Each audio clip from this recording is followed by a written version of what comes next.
Կոմիտասյան մեղեդիներն հնչեցին Գյումրու ամենամարդաշատ փողոցներից մեկում մանուկների շուրթերից։ Աբովյան փողոցում Աստերմանկան կենտրոնի ավագ խմբի սաները ֆլեշմոբով ներկայացրին Կոմիտասի երգերը, փողոցը վերածելով բացօթյա փոքրիկ բեմի։ Նախաձեռնության նպատակն էր ցույց տալ, թե ինչպես կարելի է երեխաների մեջ ազգային արժեքների ճանաչողությունն ու սերը ձևավորել ժամանակակից եւ հետաքրքիր կրթական մոտեցումներով։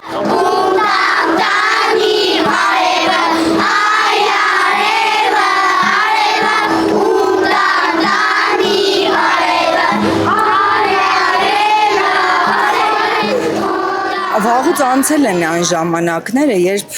ընդունված ձևաչափերը նախադպրոցական հաստատություններում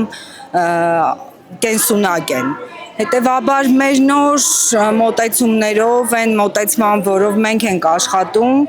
շատ կարևոր է երեխայի առաջին հերթին երեխայի հետաքրքրվածությունը, թե ինչ է ինքը անում։ Իհարկե մենք ուղղորդում ենք, նպաստում ենք այդ հետաքրքրությունների զարգացմանը,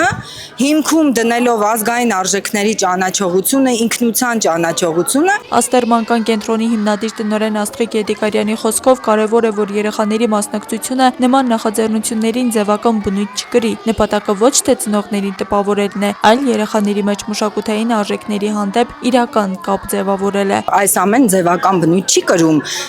ընդունված ստանդարտների պես, երբ